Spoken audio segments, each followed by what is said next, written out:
Welcome, guys. What's going on? It's your girl, Amara La Negra, and you're listening to Exactly Amara, a production of iHeart, and thank you so much for tuning in.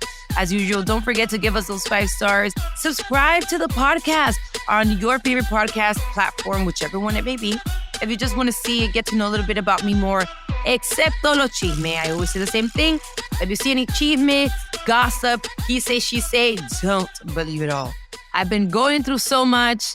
But you know what? Whenever I have the opportunity of connecting with you guys and just talking to you and venting and, talking about my experiences or the things that are going on in the world, I feel so much better.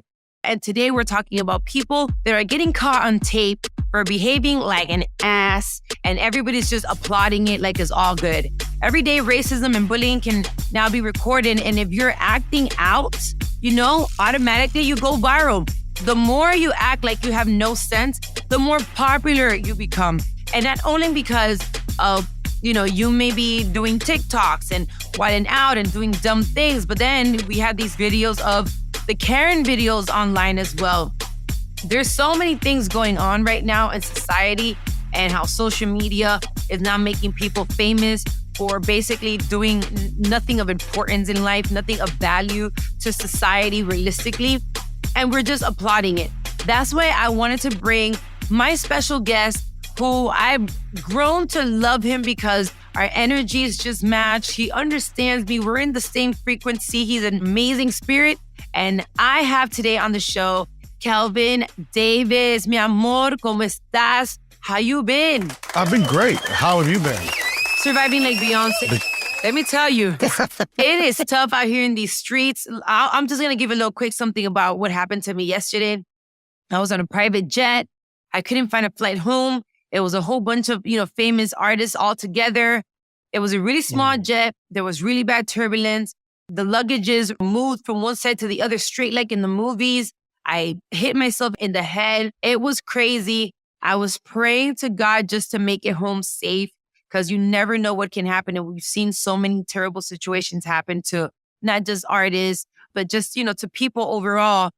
God has our back, but sometimes, coño, he makes us go through little turbulence. And I felt it yesterday. Anyways, I see life with a different perspective today. It was a lot, but maybe you have a lighter story. How have your days been? Both of my daughters ended school on Friday, so we went to go see The Little Mermaid. Yes, which was amazing. I've heard everybody talking about The Little Mermaid. How was it? It was so good. It exceeded all my expectations. It was truly amazing. Amen to that. Yeah. Well, I can't wait till my girls are old enough to see and understand, The Little Mermaid. Right now, they're too little for that, so they probably won't get it. Yeah. Today, we have a really good show because we're going to talk about something that's really happening in society right now, and it's just learning how to manage it and deal with it. And I'll say, as far as everybody wanting to have a viral moment, having the validation of society, of the people that are following you or whatever the hell it may be, has made people go crazy, has made people do these little TikTok dances, which is cool. If you're on your phone dancing all day, trying to get it together so that someone can give you a like, I get it. Or you're just doing it for fun, that's cool too. But we've gone from the dancing TikToks to the TikTok challenges where you have to choke yourself or drink bleach or, throw yourself off a bridge and look and see if you survive, and all types of craziness, right? We have so many things going on right now that I just thought it would be such an important moment to discuss this with you. What do you think? For me, it's like you're chasing to go viral. But at the same time, when you go viral, there's a high chance that that's the only thing that will happen. Because once someone goes viral on the internet, unless it's something that goes along with their content that they do all of the time, that one viral video does not make them a content creator. Right. They're still just like the average person with one viral video. That's crazy. No, what's crazy is that we make them go viral. Because if they don't have our support, they don't go anywhere. So that also puts in context the fact that there's people out here who bother to go to college, study. They bust their ass, they do all these things and don't even get 1/3 of the money that these influencers or these people that go viral make and create. So that makes it really hard on society overall. And it makes people think that going viral is the way to go. If I go viral, I can become famous. If I become famous, I can make money. If I make money, I never have to work. And boom, I just did my life off some stupidity. And some of these viral moments can also lead to your death. Let me tell you, there's so many layers into this. Honestly, Kelvin, tell me this. People have always behaved badly, but now we have the power to record them on our phones. Do you think that it scares people from doing it or saying racist things, or it just makes them feel like I just don't care and I'm going to say what I want and maybe this will be my viral moment? Depending on what state and city you're in. I feel like if you're in Alabama and there's like a racist moment and it goes viral, I feel like people are like, well, that's Alabama. But I feel like it depends on where you are. Like there was a situation that happened in New York recently where there was like a group of Black kids trying to get like a bike. Mm-hmm. And this white woman was trying to steal the bike away from him, even though he paid for it. And she started crying and doing all this stuff. So to me, I was like watching the video. I'm like, bro, this woman is literally turning on the white privilege tears, acting like this man is like trying to harm her. And he purchased the bike. And then you have these people that come from the outside to her aid because she's crying. So I'm glad that got on video because for me, it's like, she didn't have to say anything to be racist. Her actions showed that she was racist because she was just trying to make this situation seem as though it was these 4 or 5 Black boys that were harming her by screaming and crying and all these things, that had all these white men come to her aid. So for me, it's like, sometimes it could work and sometimes, it doesn't really help. Like people are going to act a fucking fool anyway. But does it really matter to be able to get it in recording when someone is being racist? Like, I'm glad that we're able to record it and I'm glad that we're able to have this on evidence. But even when you have situations like George Floyd, where we can all see what the hell is going on.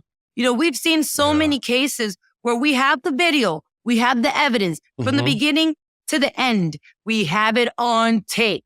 We have it on your phone. We have it on cameras. We have it whatever. And sometimes you can even use it as evidence because they'll still say, that's not true. That's not what happened. This is not, it was this.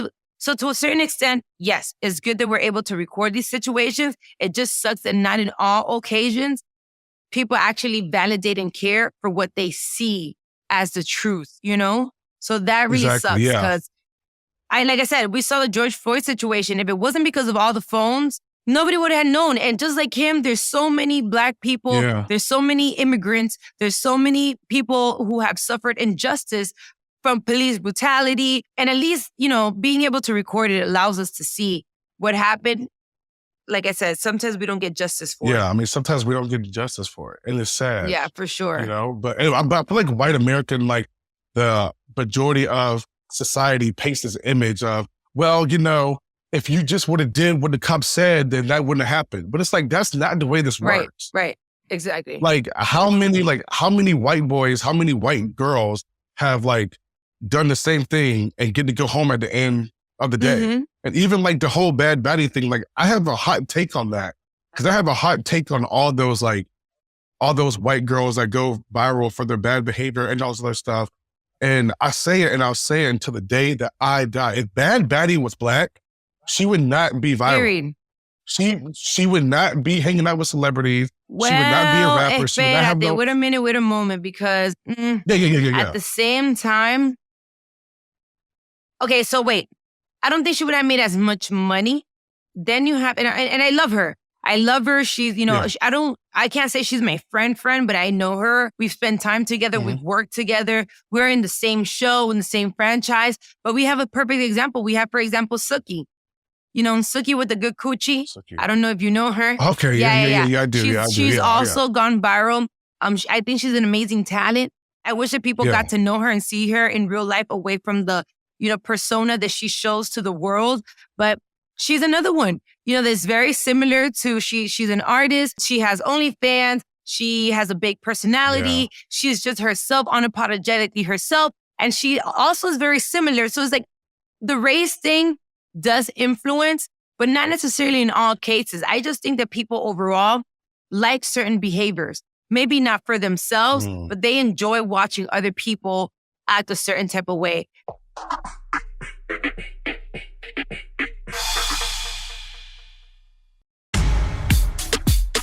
Now, I'll ask you this. Have you ever gone through a racist moment a racist situation that you wish you could have had your phone to record it, or any type of moment that you're like, damn, why didn't I have my phone here for this? Unfortunately, I had an ex-mother-in-law who was pretty racist. Like, do you know what I mean? So there were many moments where I wish I would have recorded certain things that she said and recorded certain things that she did, just so, I could play it back or just even show, be like, why would you say this? Like, why would you do this? Even if you don't, like me, marry your daughter, like, why would you say this stuff about me being Black? And then there's also the times when... Break it down. Stuff about you being Black, how? Como que what did she say? Cuéntanos el chisme, we want to know. It was like, there were more like microaggressions. So we used to go down to her beach house in Venice, Florida, and we used to like hang out with me and the kids and stuff. And both of my kids are mixed, but obviously they look Black. And, I'll be outside playing with them. And she would say things like, Kelvin, don't you think you don't need to be outside in the sun? Like, don't you think you're Black enough? Do you want to get darker?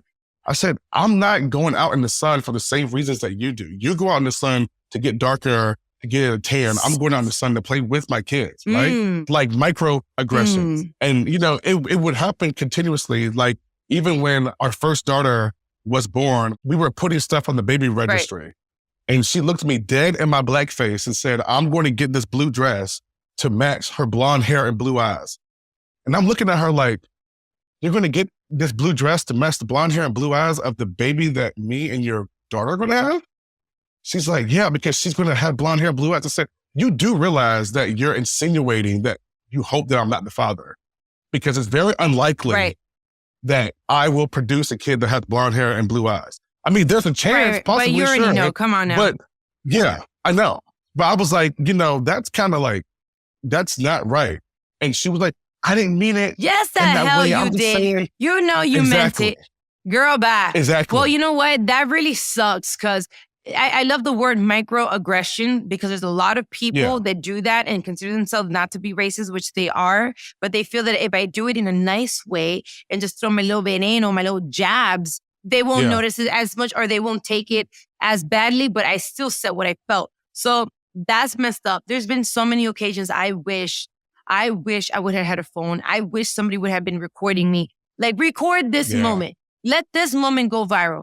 Let this moment go viral, because a lot of people showcase to the world, like, I'm so nice. I would never, I'm not racist. I'm not this. I hate injustice. But then in their privacy, when they feel that nobody's watching, they really make really dirty ass comments, and they're really themselves. I've heard people call me Mona, esta maldita Mona, calling me monkey. But in many occasions, they'll say like, oh, eres una piojosa. You don't wash your hair because, you have I have an afro, and my afro is supposed to be nappy, bad hair, this and that.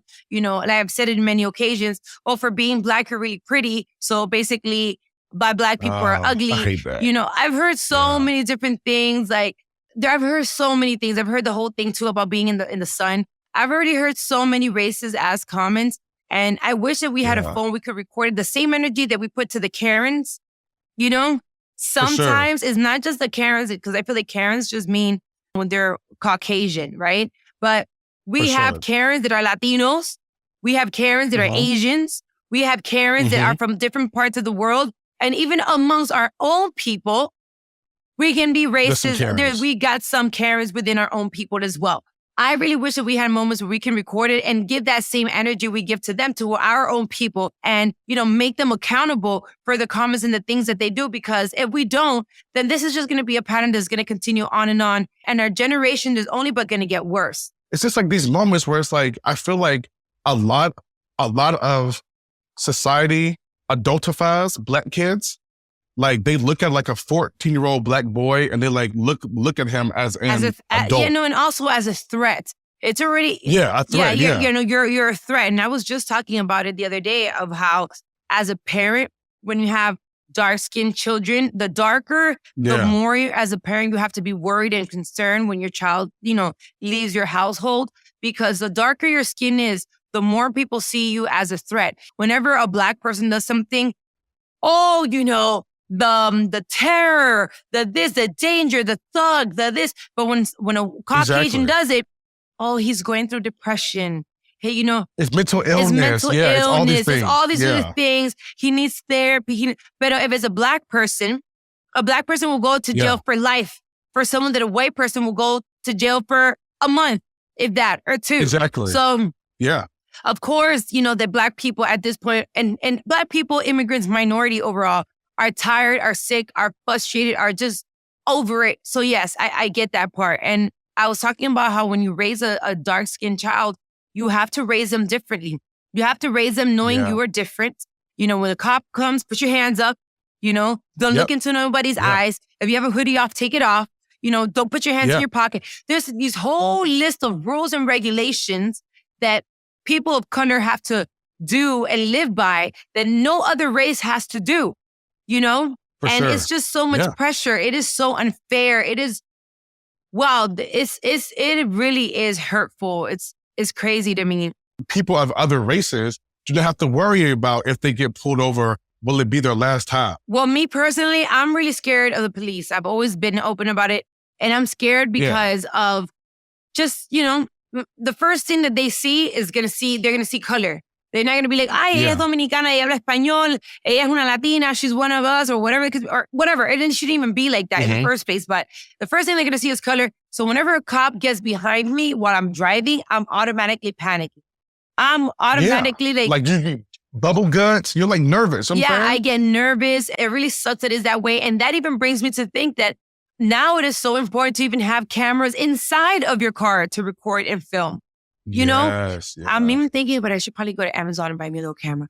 Buy a camera, put it in your car, because you just never know when it's going to be your day. Anything can happen at any moment. And we live in a world where we have to protect ourselves so much consistently, even while you're in your car. Like, it's really crazy. Now, let's also talk about this, right?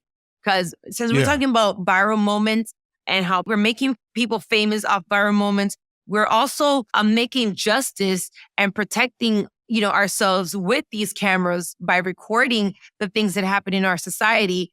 Some of the people that have gone viral after being caught up on tape for behaving badly have also been fired from their jobs. Yes. How do you feel about that? I feel good about it. I mean, I honestly feel like people that do it, that get caught on camera.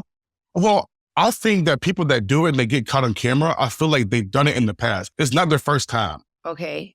It's not the first time. So it's like when it gets caught on camera, it gives me the evidence and the pre-consumption that you've done this somewhere before. It sets an example and like a precedent. So we give people a second chance, a second opportunity. Doesn't matter. Like, because let's say it doesn't all have to be for being bad. I know of a person called Ali Bray, who now is well known for doing OnlyFans, who makes thousands of dollars on OnlyFans, who is a veteran. I believe she's a Navy veteran. She's also a nurse, a whole bunch of things. And she got fired from her job at the hospital as a nurse because they found out she had an OnlyFans. She went viral for it. So that's what I'm saying. Like, when we say badly behavior, I don't like that. Let's clarify, because if you're being racist, should that be a reason for you to get fired from your job? If you're being racist outside of workspace, should you get fired for that? I think so, yes. And the reason why I say that is because I feel like if you have a racist moment on camera, chances are that you've had a racist moment off camera. So you think if they get fired, they're not going to be racist in their next job because they got fired from this one job? I think they will, but I think what it does is it sets a consequence and it sets a precedent that if you behave this way, you will not have another job.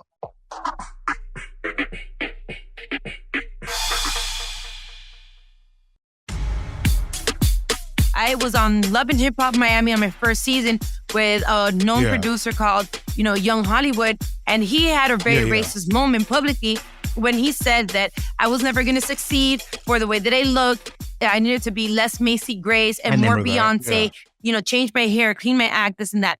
I changed my hair eventually because I wanted to. I felt that it was my moment to evolve and try different hairstyles. I've always clarified that my hair is not who I am. It is part of me. I could be bald-headed tomorrow and still be Amara la Negra and still be Afro-Latina and still represent my culture, my race, my ancestors, and represent so many other things. So to me, it wasn't just about the hair. It was about the moral, the principle, about the comments that came behind it, right? And he had a very public racist moment. However, we were able to sit down and talk after so many conversations and after so many people, hitting him over the head.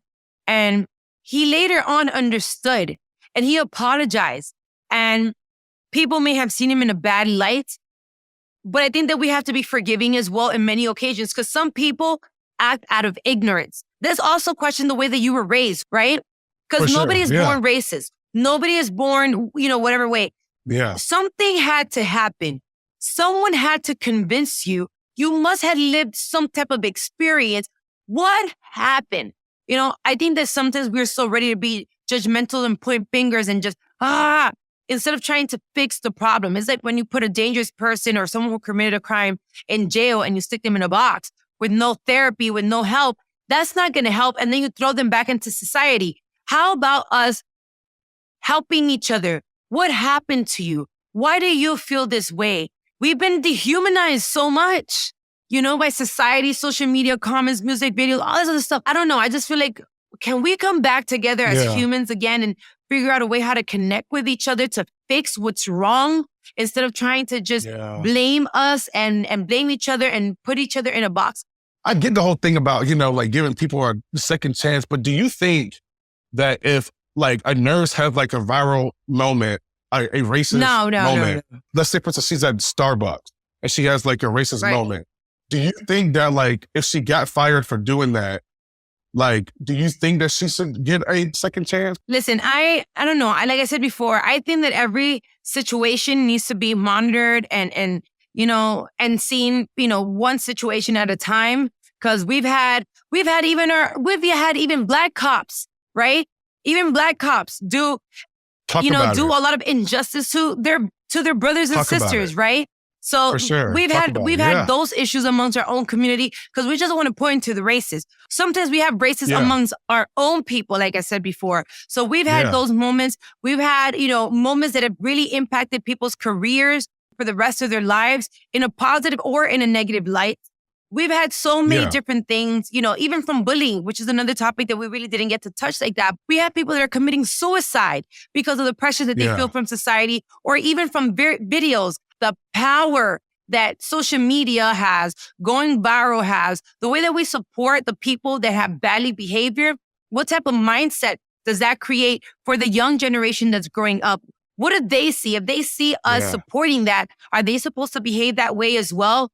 There is so much to unbox in this conversation that I'm so passionate about it because now also as a mother, I'm curious, I'm fearful, and I just wonder what their future is going to look like. If this is us now in 2023, I don't even want to know, 20 years from now, what are they going to be living? How is the world going to change for them? Because in my era, we went from having a map to having GPSs to having the house phones, to having cell phones, even inside your ear, to the tapes, the CDs, but we've gone through all the evolution of technology. What will happen in their era? If this is us recording it off our phones, who knows if when you just walk by, there's cameras everywhere, just recording your whole life all day, everywhere with face recognition and this and that. And ay, Dios mío. It almost scares you from just being a human. Right. Everybody has human moments, right? Everybody has a human experience. And we don't want to create a society where people always have to be on the edge and always have to walk on eggshells. Right. Because that defeats the purpose of being a human being. I agree with you 100%. That's why I think this conversation was so important. Thank you so much for joining me today. Thank you for being such an amazing sport, for being such a great human being, so outspoken and honestly, transparently yourself. I appreciate that. If anybody wants to follow you and support you, where can they go? They can find me on Instagram at Kelvin Davis, and then they can hit me up on my blog at notoriouslyDapper.com. and purchase my book wherever books are sold. All right. That sounds good to me. Well, I'll say this much. If there's anything you could take home with you today is, listen, these phones have really big power, right? You have the power in your hand. Be careful of what you're supporting on social media when it comes to these viral moments. Be careful the type of behavior that you're supporting. Be careful the type of behavior that you are putting out there as well on social media. Please don't think that just because you have a little viral moment, your life is really going to change 0 to 1,000 and you're going to become a millionaire. It doesn't always work that way, right? It could also be very damaging. Also remember that everything that you record stays on the internet, will stay online. And if it doesn't affect your career or your life at this moment in your life, it can, be brought back up years from now, like has happened in many occasions. If we want our world and our society to change, we have to stop supporting the stupidity, right? Let's stop supporting the stupidity. And I know that it may be funny and it may be entertaining for a second, but just look and see how it affects our society, our community in the long run, right? Our kids, the TV, the music, just everything overall. Having viral moments also comes with big responsibilities. Be careful. And if you have your phone and you see some type of injustice or something that can actually help somebody else's life by you just pressing record, go ahead and be fearless and do that, because you never know what you may be recording, how impactful it may be. With that being said, guys, thank you so much for being part of Exactly Amara. Make sure to find me on YouTube. Catch my show by searching for My Cultura podcast on YouTube and clicking on Exactly Amara. Don't forget to also follow me on my Instagram, all my social media platforms, Amara La Negra, ALN, Amara La Negra, ALN. And remember, guys, this is a production of iHeart's My Cultura Podcast Network. For more podcasts from iHeart, visit the iHeartRadio app, Apple Podcasts, or wherever you listen to your favorite shows. This has been your girl, Amara La Negra. Thank you so much for tuning in.